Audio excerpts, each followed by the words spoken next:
Hola, amados hermanos. Hemos venido leyendo y estudiando las cartas de Pablo a Tito. La semana pasada estuvimos leyendo la carta número 1, capítulo 1, y con esto también haciendo el análisis o el comentario de lo que el Espíritu Santo nos da a rescatar de acuerdo a lo que podemos poner en aplicación en la actualidad, con base en la recomendación que le hace Pablo a Tito. En esta oportunidad vamos por el capítulo 2 y estaremos analizando el día de hoy los primeros 7 versículos del capítulo 2 y si Dios lo permite, la próxima entrega estaremos con la segunda parte, o sea, de los versículos 8 al 15. Y lleva de título el capítulo 2, Enseñanza de la sana doctrina. Leo para ustedes en nombre del Padre, del Hijo y del Espíritu Santo, pero tú habla lo que está de acuerdo con la sana doctrina, que los ancianos sean sobrios, serios, prudentes, sanos en la fe, en el amor, en la paciencia. Las ancianas asimismo sean reverentes en su porte, no calumniadoras, no esclavas del vino, maestras del bien. Que enseñen a las mujeres jóvenes a amar a sus maridos y a sus hijos, a ser prudentes, castas, cuidadosas de su casa, buenas, sujetas a sus maridos, para que la palabra de Dios no sea blasfemada.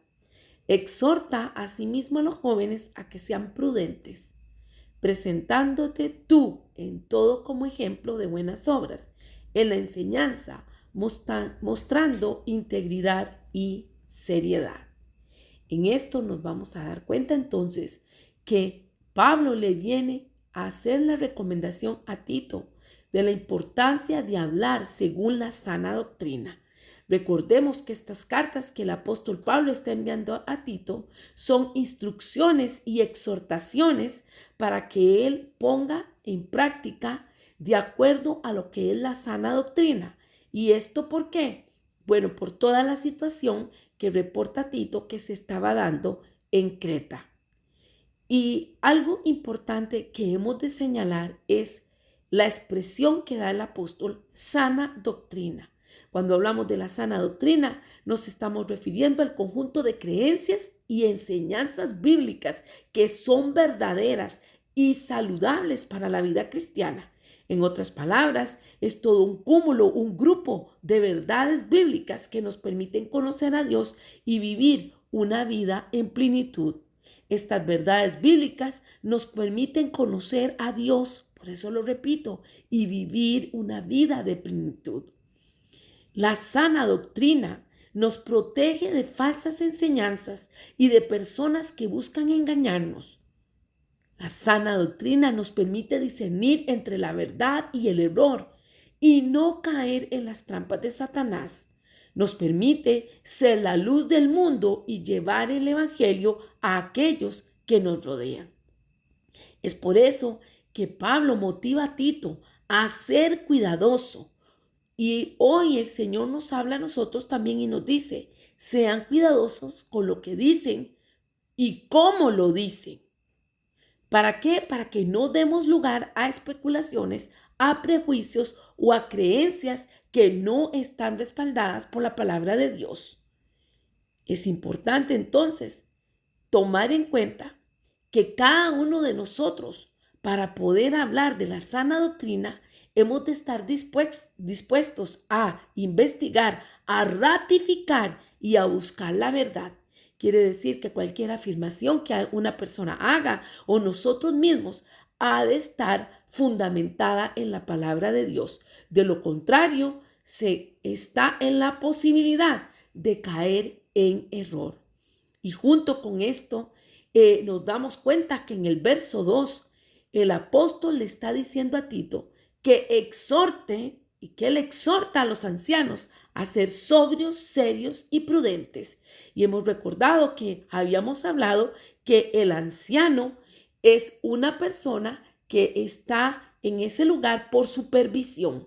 Y entonces vamos a hablar en las dos direcciones, el anciano físico, una persona adulta mayor, como también aquel que tiene responsabilidades. Debe de comportarse bien, acorde a dar testimonio, especialmente en lo que se le ha encomendado hacer. Cuando hablamos entonces de sobriedad, estamos diciendo que cada uno de nosotros, o la gente que está trabajando para el Señor y cada hijo de Cristo, debe mantenerse consciente y alerta de no estar siendo influenciado por cosas que pueden alterar nuestro juicio, nuestra conducta, sino que debemos de mantenernos sobrios, atentos, alertas, conscientes. Y junto con esto el apóstol también dice que ha de haber seriedad en las cosas, y es entender la importancia, el impacto que tenemos como gente de Cristo para dar testimonio a los demás. Por eso vamos a entender que la prudencia es un arma, una herramienta importante para que podamos ser cuidadosos en la manera en que manejamos las situaciones de vida y las decisiones con respecto a los retos que se nos presentan. Y ahí nos damos cuenta también que el apóstol está haciendo referencia a que debemos de ser gente sana en la fe, ejercitando el amor y la paciencia.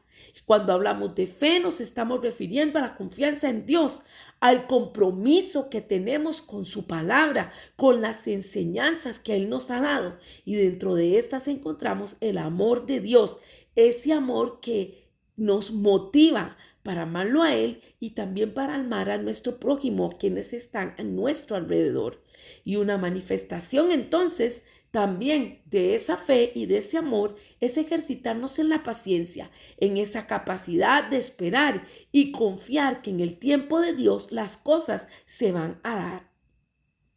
Dentro de estas cualidades que viene Pablo hablándole a Tito, viene diciendo nuevamente que las cualidades, las conductas de los ancianos sean irreprochables, que puedan ser hospitalarios, no adictos al vino y no violentos. ¿Por qué?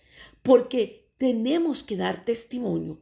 Y esto, aunque usted diga, bueno, se leyó para los ancianos, hemos de entender que esto va para todo hijo de Dios, tanto adultos mayores como jóvenes adultos o adultos, adolescentes, niños. Todos hemos de esforzarnos por tener cualidades como estas de llevar una vida de santidad irreprochable, siendo hospitalarios y no afectos a situaciones que nos llevan a adicción o a violencia. ¿Y esto por qué? Porque es importante guardar el testimonio, y si nosotros estamos pendientes de la palabra de Dios, nos vamos a dar cuenta que ella nos va a ayudar a desarrollar esas cualidades, junto con lo que es la oración, la búsqueda de Dios, estar unos y otros orando unos por otros, atentos.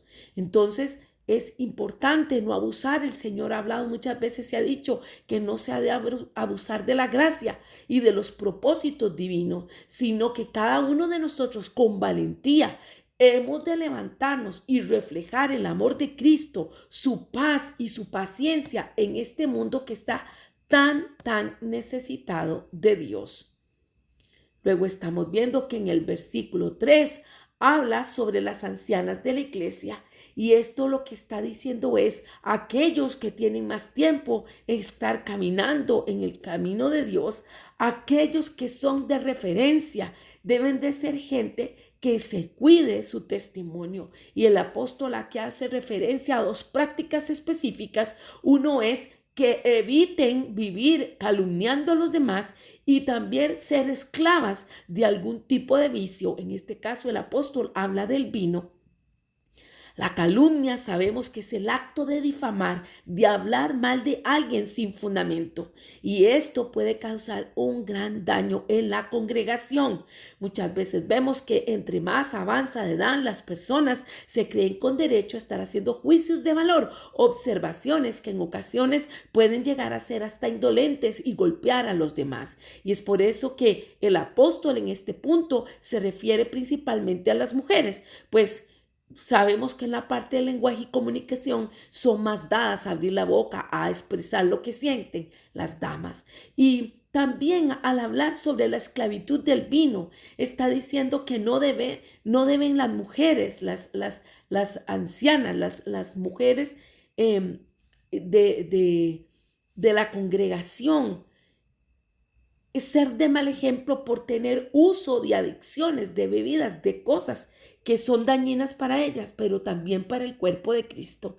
Y esta recomendación, vale decir, se dice para las ancianas, pero esto va para todos en general. Y luego vemos que se hace esa sugerencia que el apóstol Pablo viene diciendo sobre la importancia de promover la unión familiar. Y eso lo encontramos en el verso 4, donde él expresa, permítame un momentito para leerlo, que enseñen a las mujeres jóvenes a amar a sus maridos y a sus hijos. Qué necesario que haya ese ejemplo de motivación de lo que es promover la unión familiar y el amor dentro del hogar.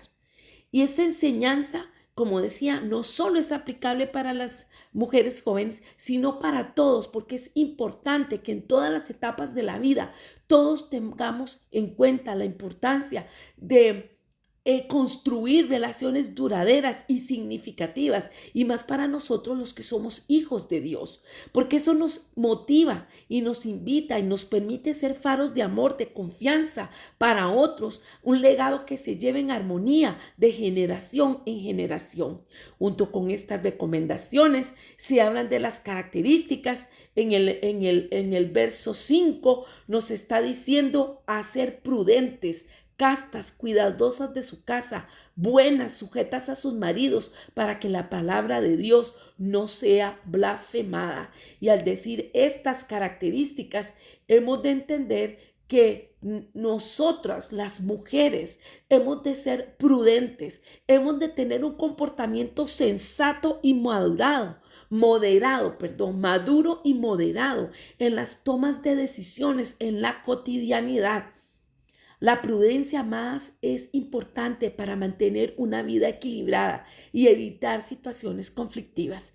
Hay personas que en lugar de buscar solucionar, hay mujeres que en lugar de ser de ayuda idónea, lo que sirven es para estar incentivando al conflicto, al pleito, a la queja, a la contienda. Y es una exhortación que está trayendo el Espíritu Santo al decir: prudencia, vida equilibrada, evitar situaciones conflictivas. Ciertamente hemos hablado o hablaremos también en otros momentos que es importante el conflicto en el punto de que haya confrontación, mas sin embargo hemos de entender que cuando se están exponiendo ideas que tal vez puedan estar encontradas entre dos partes, lo que se busca es consensuar, tomar un punto en el cual se pongan de acuerdo y no un conflicto nada más pelear por pelear, sino que realmente se expongan ideas y se lleguen a acuerdos. En segundo lugar, en este mismo versículo 5, el apóstol está hablando de la castidad, y la castidad se refiere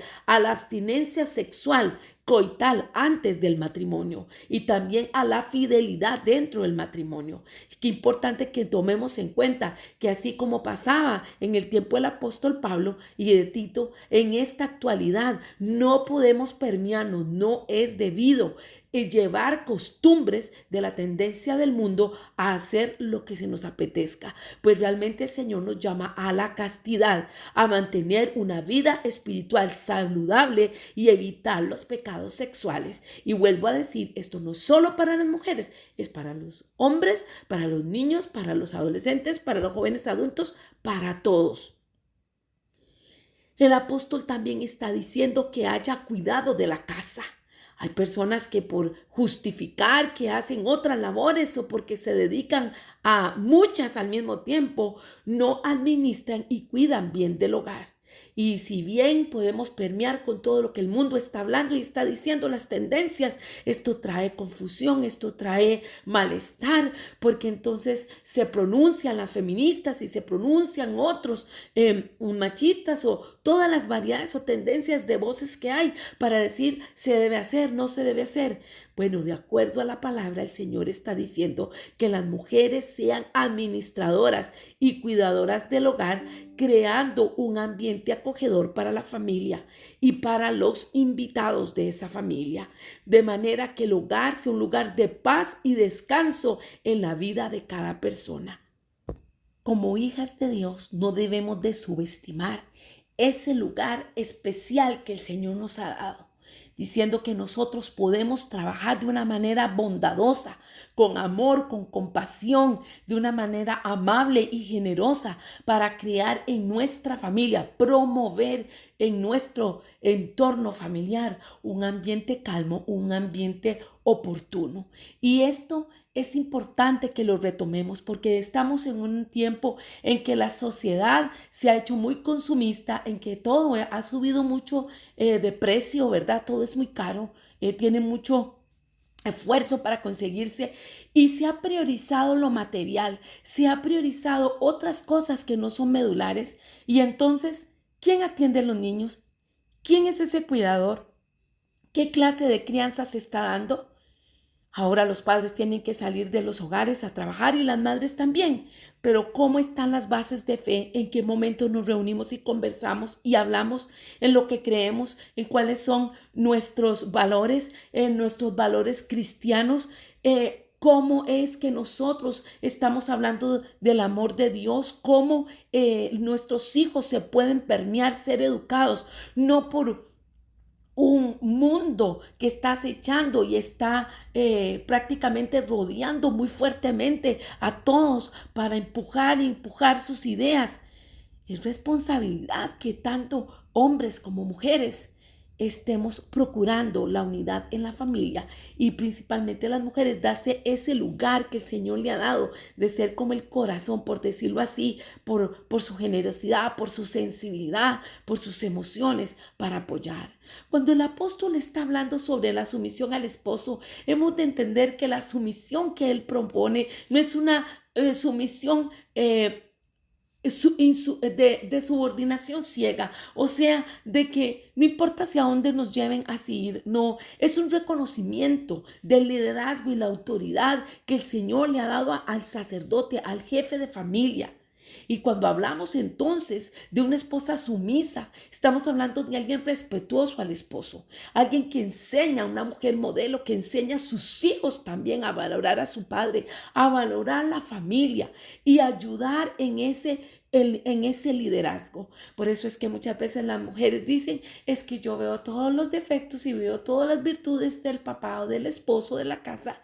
Qué bueno, porque el Señor nos pone como una ayuda idónea. Podemos entonces hacer un punto de fiscalización, pero con sabiduría, hablando, sugiriendo, encauzando. ¿Y por qué? Porque no hemos de pensar que las características que el apóstol Pablo está hablando aquí son reglas para restringir a las mujeres, sino más bien para promover una vida espiritual plena.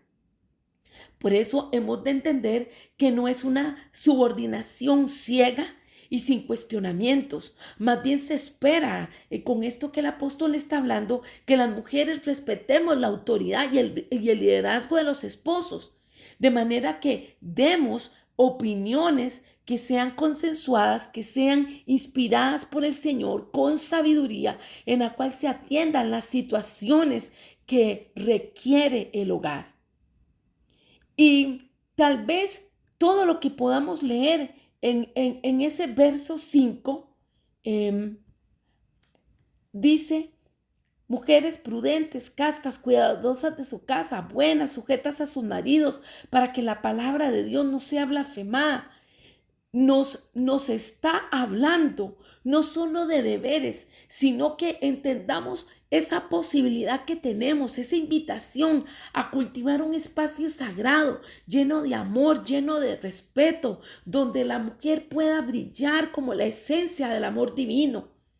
Realmente una sumisión adecuada donde se respetan ambos cónyuges y se respetan los padres a los hijos y los hijos a los padres, hace que florezca un ambiente de colaboración, de respeto mutuo, donde podamos entender que el Señor nos entrega un legado de fe, de esperanza para las generaciones venideras, y es una participación bonita, buena, agradable, que va a impactar los corazones. Pero si no lo creemos, si no lo asumimos, si no lo aceptamos, y más bien nos vamos como por un lado de nos están limitando, nos están menguando, se pierde el objetivo y el propósito de la belleza, el plan de Dios, en lo cual Él ha descansado o ha depositado en nosotros esta labor, sabiendo que tenemos esa sensibilidad y esa capacidad de hacerlo. Pues en semejanza a Dios, Él nos ha permitido también engendrar y poder llevar una vida en nuestro vientre, dar a luz y además amamantarla.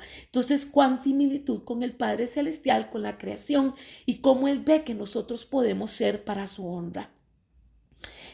El verso 6 nos habla: exhorta a sí mismo a los jóvenes a que sean prudentes, presentándote tú en todo como ejemplo de buenas obras, en la enseñanza, mostrando integridad y seriedad. Y bueno, cuando nos está diciendo el apóstol que haya prudencia, hemos de entender que la prudencia se define como la capacidad de tomar decisiones y actuar con sabiduría, con reflexión, con cautela, buscando siempre el bienestar propio, pero también el de los demás. Ser prudentes, amados, implica pensar antes de actuar y considerar las consecuencias de nuestras acciones. Este versículo invita a la reflexión, y principalmente porque a los jóvenes, porque esas decisiones han de ser tomadas con prudencia en momentos de tentación, en momentos de situaciones difíciles, pues esto va a tener un impacto, una aplicación en la vida de ellos más adelante. Es por eso la importancia de la prudencia. Esta virtud debe de ser cultivada, debe ser desarrollada a lo largo del tiempo, lo que significa que podemos trabajar en ella para mejorar nuestro discernimiento y actuar de manera sabia en nuestras vidas. Qué importante entonces que nosotros como padres demos andamiaje a nuestros hijos, las opciones en las que ellos puedan escoger, y dar ese espacio que dentro de lo que nosotros estamos dándole a elegir, ellos puedan escoger, para que vayan teniendo esa práctica de elección, de decisiones, también de a poder asumir o enfrentar las consecuencias de esas decisiones, todo en un ambiente controlado. ¿Para qué? Para ir fortaleciendo esta habilidad, para cuando ellos van creciendo y ya van siendo jóvenes adultos, o diríamos mayores de edad, tengan teniendo mayor práctica de lo que pueden escoger y de lo que pueden elegir, y de las consecuencias de las situaciones. Muchas veces el nosotros elegir proteger o sobreproteger a nuestros hijos puede crear una codependencia que no va a ayudar luego cuando sean adultos para toma de decisiones, y creo que por eso ahí el apóstol le habla a Tito y le hace esa reflexión. Y cuando hablamos de prudencia, no significa que vamos a promover o a esperar que los jóvenes sean temerosos e indecisos.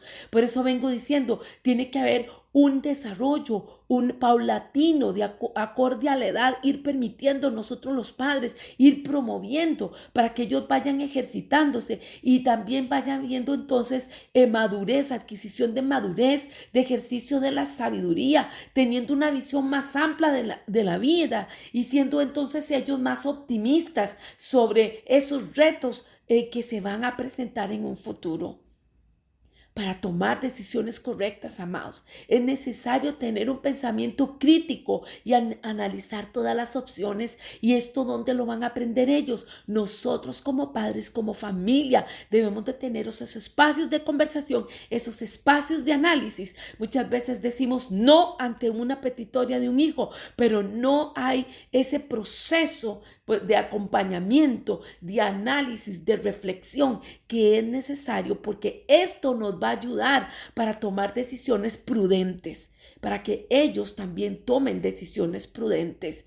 Y cultivar la prudencia debe ser un esfuerzo constante, porque esto nos va a ayudar a considerar las consecuencias de nuestras acciones y reflexionar antes de actuar.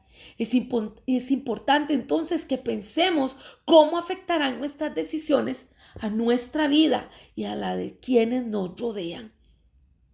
Qué bonito entonces que podamos como padres, como familia, como congregación, como ministerio, motivar a los más jóvenes en la fe y a los niños y jóvenes físicos, no solo a los espirituales, sino a los físicos y aún a los que estén más crecidos, a que seamos todos prudentes en nuestra manera de hablar, en nuestra manera de actuar y también en todas las decisiones que tomemos, incluyendo esto, lo que tiene que ver con asuntos financieros, con asuntos de pareja, para la vida, para la vida familiar. Eso que el Señor dice, prudencia y sabiduría es necesario que desarrollemos. Y la palabra de Dios, amados, sabemos que Él la guía en nuestro camino. Él es el que trae esa rectitud y nos brinda esas herramientas necesarias para tomar decisiones prudentes. En el ajetreo de la juventud, a veces es muy fácil llevarse por las emociones del momento. Pero qué importante es hacer una pausa y pensar 2 veces antes de actuar. ¿Y cómo lo vamos a promover entre nosotros y entre los más jóvenes? Bueno, eso, abriendo espacios de conversación, desarrollando un pensamiento crítico, viendo los pros y los contras de cada cosa y entonces encauzando a la luz de la palabra de Dios qué es lo que nosotros debemos hacer, qué es lo que nosotros debemos de elegir ante un panorama incierto, un panorama que requiera una elección de una decisión de algo. Hemos de entender que este proceso va a hacer reflejar nuestros valores. Por lo tanto, es importante tomarnos un tiempo, respirar y preguntar, ¿esto hacia dónde nos va a llevar? ¿Es hacia lo que queremos ir? ¿Es hacia lo que el Señor nos ha hablado? ¿Es hacia su propósito? Bueno, qué importante que si no lo hemos hecho antes, comencemos a trabajar en eso. En el versículo 7, el apóstol le está diciendo a Tito, presentándote tú en todo como ejemplo de buenas obras, en la enseñanza, mostrando integridad, seriedad. Este versículo, al decir la palabra preséntate, tiene un significado profundo, pues nos indica que debemos ser conscientes de que somos vistos por otros. En este caso se nos llama a ser ejemplo en las buenas obras, lo que significa que nuestras acciones deben estar en línea con lo que Dios espera de nosotros. Este versículo también está hablando de la palabra enseñanza, lo que significa que con nuestro ejemplo, con nuestras acciones, con nuestra integridad, con la seriedad que tengamos, nos van a ver y van a decir, realmente están respaldados por Dios, realmente son hijos de Dios y hay coherencia entre lo que se piensa, en lo que se dice y en lo que se hace. 3 formas de vida que quiero rescatar para cerrar. Con respecto a esto es que hemos de vivir acorde a los mandamientos de Dios, de acuerdo a los mandamientos de Dios. Por eso debemos de conocerlos.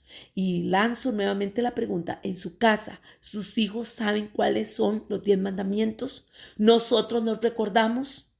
Porque si solo los hablamos los condensados del Nuevo Testamento, de amar al Señor y amar al prójimo, y no conocemos qué conlleva eso, que son los que están en Éxodo 20, entonces no vamos a tener realmente un oeste de orientación. Entonces retomo, número 1, vivir de acuerdo con los mandamientos de Dios, o sea, buscar la voluntad de Dios para nuestra vida y esforzarnos por seguir sus mandamientos. Esto significa que debemos evitar conscientemente cualquier comportamiento o hábito que no esté en línea con la voluntad de Dios para nosotros. Número 2, hemos de ser íntegros, o sea, gente honesta, gente sincera con nosotros mismos, con Dios y en las relaciones con los demás. De ninguna manera hemos de acreditar, mentir, engañar o actuar de manera malintencionada o engañosa, sino más bien siendo transparentes y hablando con la verdad en todo momento. Y número 3, hemos de ser serios. Debemos tomar en serio nuestra fe y nuestras responsabilidades en la comunidad. Esto significa que debemos de actuar con prudencia y reflexionar antes de tomar decisiones importantes. También debemos de ser cuidadosos en nuestras interacciones con los demás y evitar cualquier comportamiento o palabras que puedan ser ofensivas o insensibles ante la necesidad o el relacionarnos con otros. En el nombre de Jesús les he expuesto esto, es para meditar. Por favor, esté pendiente. Estaremos enviando la segunda parte. Bendiciones. Erika Mesén, Ministerio Oseas 6:3. Dios les guarde.